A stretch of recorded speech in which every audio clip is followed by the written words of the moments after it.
부활의 확실성이라는 제목으로 말씀을 잠깐 증거하도록 하겠습니다. 오늘은 사실 고린도전서 15장 전체를 좀 말씀을 나누려고 하는데요. 이게 너무 길어서 간략하게만 말씀을 드리면, 우리 고린도전서 15장은 우리가 약자로 무슨 장이라고 그러죠?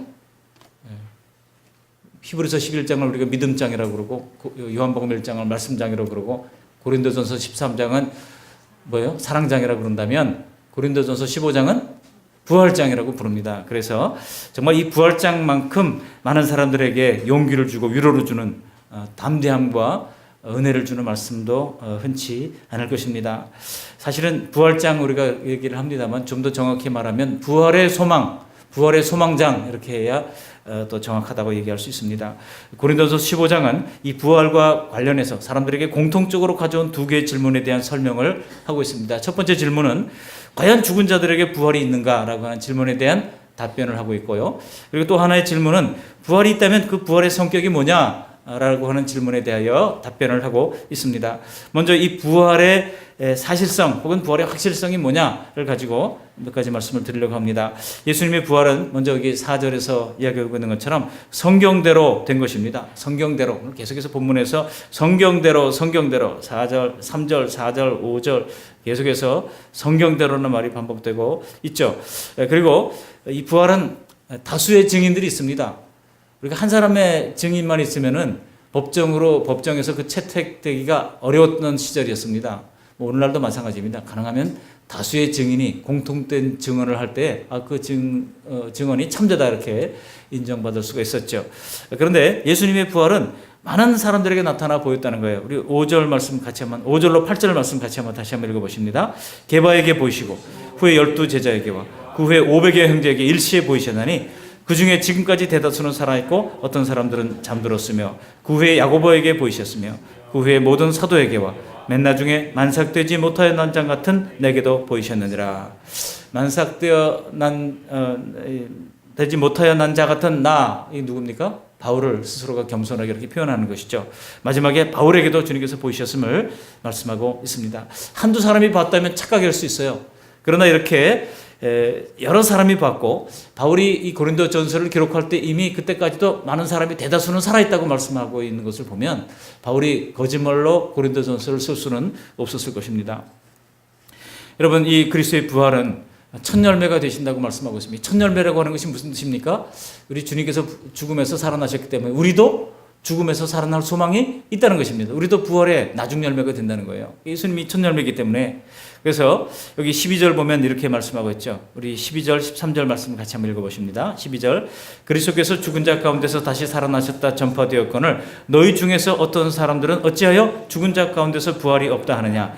만일 죽은 자의 부활이 없으면 그리스도도 다시 살아나지 못하였으리라. 그리스도께서 만일 다시 살아나지 못하였으면 우리가 전파하는 것도 헛것이요. 22절, 23절도 같이 읽어보십니다. 22절, 23절. 아담 안에서 모든 사람이 죽은 것 같이 그리스도 안에서 모든 사람이 삶을 얻으리라. 그러나 각각 자기 차례대로 되느니 먼저는 첫 열매인 그리스도요, 다음에는 그가 강림하실 때 그리스도에게 속한 자요. 우리 주님께서 부활의 첫 열매가 되셨기 때문에 우리가 주님이 다시 오실 때 우리도 두 번째 부활에 참여하는 부활의 둘째 열매 된다고 말씀하고 있는 것입니다. 그렇기 때문에 예수님의 부활은 우리들에게도 진정한 소망이 되는 거예요. 죽음에 두려워서 이제 종로로 타는 사람이 아니라 이제는 죽어도 다시 사는 이 부활의 소망을 갖게 되었다는 것입니다. 또 이 부활이 있기 때문에 그리스도의 증거가 참되다고 말씀하고 있는데요. 여기 14절, 15절 말씀 함께 읽어보십니다. 14절, 15절. 또 너희 믿음도 헛것이며 14절 15장 14절 시작. 또 너희 믿음도 헛것이며 또 우리가 하나님의 거짓 증인으로 발견되리니 우리가 하나님이 그리스도를 다시 살리셨다고 증언하였습니다. 만일 죽은 자가 다시 살아나는 일이 없으면 하나님이 그리스도를 다시 살리지 아니하였으리라. 여러분, 다시 그리스도께서 살아나지 않았다 그러면은 우리가 거짓 증인이 된다는 겁니다. 우리가 전도하고 하는 거 다 거짓말 된다는 거예요. 부활이 얼마나 중요합니까? 또 이 부활이 있기 때문에 우리의 믿음으로 사는 것이 헛되지 않습니다. 17절 말씀 함께 읽어보십니다. 그리스도께서 다시 살아나신 일이 없으면 너의 믿음도 헛되고 너희가 여전히 죄 가운데 있을 것이요. 여러분, 죽음 앞에 놓였을 때 스데반처럼 천국의 영광을 보는 사람은 기쁨과 자신감으로 죽음을 맞이합니다. 두려워 떨고 거기에 벌벌 떨지 않는다는 거예요. 사후의 천국 생활과 부활의 사실에 대한 확신은 성도의 삶을 거룩하게 하고 또 충성되게 합니다. 저는 매일 죽음을 생각합니다. 메멘토 모리라는 말이 있듯이 항상 죽음을 생각해요. 그래서 아침에는 오늘 살아있는 것이 감사하고 저녁 때가 돼도 언제 죽어도 주님 품에 가겠구나 그런 생각을 늘 다짐하며 삽니다. 주님 앞에 부끄럼 없는 삶을 살 수 있도록 또 목에 칼이 들어왔을 때 장렬하게 순교할 수 있도록 제가 늘 기도하며 사는데요. 우리 아내는 별로 안 좋아합니다만 저는 그래도 그런 것을 늘 상상합니다. 그때 장렬하게 목에 피가 빡 튀어도 나는 예수님을 나는 부인할 수 없습니다라고 담대하게 고백하는 그런 장면을 가끔 생각하기도 합니다. 여러분 그게 어떻게 가능하겠습니까? 부활을 우리가 생각하면 가능한 거예요. 죽음의 앞에 놓였을 때 우리는 스데반처럼 담대하게 하늘의 영광을 바라보면서 장렬하게 순교할 수 있는 그런 믿음과 소망을 가진 그런 삶을 살 수가 있다는 것입니다. 여러분 이 부활의 성격이 그렇다면 어떻습니까? 이 부활이 이렇게 확실하고 중요하다면 부활의 성격은요.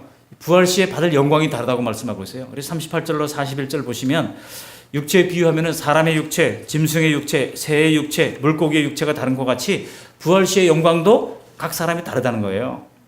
우리 39절 말씀 같이 한번 읽어보실까요? 39절. 육체는 다 같은 육체가 아니니 하나는 사람의 육체요, 하나는 짐승의 육체요, 하나는 새의 육체요, 하나는 물고기의 육체라.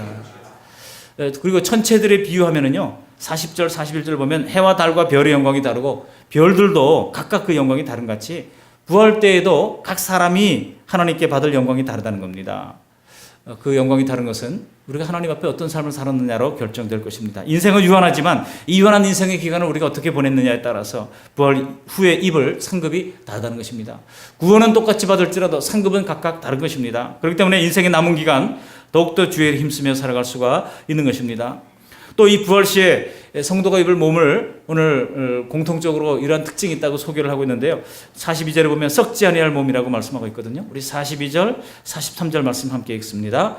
죽은 자의 부활도 그와 같으니 썩을 것으로 심고 살아나며 욕된 것으로 심고 영광스러운 것으로 다시 살아나며 약한 것으로 심고 강한 것으로 다시 살아나며.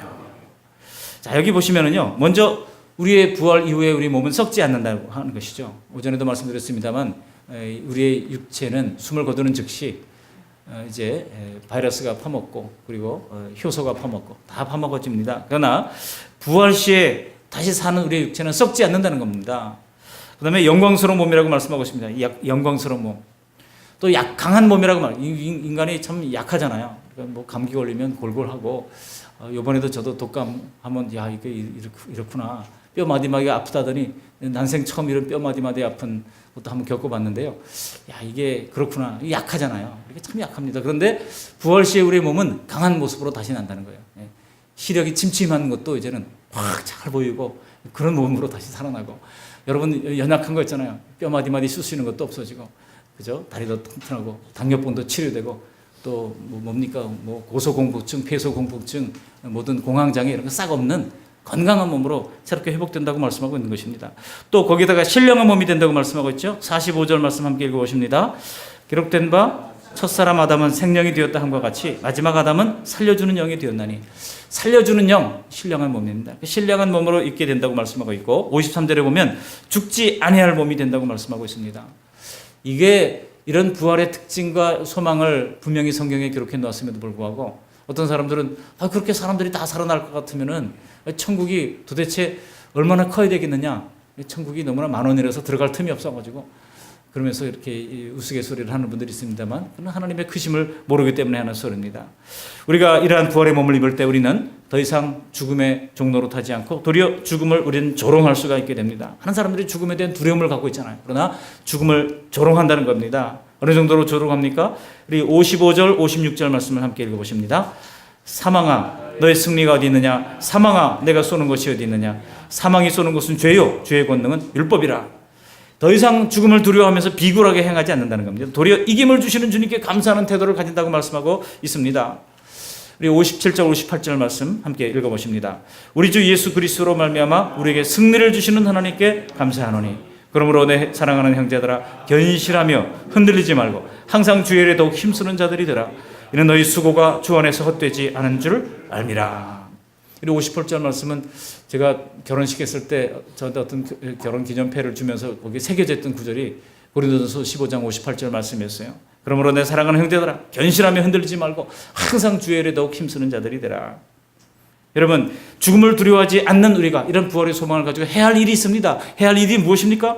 항상 주의 일에 더욱 힘쓰는 것입니다. 흔들림 없이 주님의 일에 힘쓰시기를 바랍니다. 왜냐하면 우리의 수고가 헛되지 않기 때문입니다. 우리가 세상을 위해서 쌓아가는 모든 수고는요, 순간적으로 무너지면 다 헛되다는 것을 깨닫게 됩니다. 그래서 솔로몬 같은 사람도 만년에 헛되고 헛되다, 모든 것이 헛되더니 헛되다라고 고백할 수밖에 없었지 않습니까?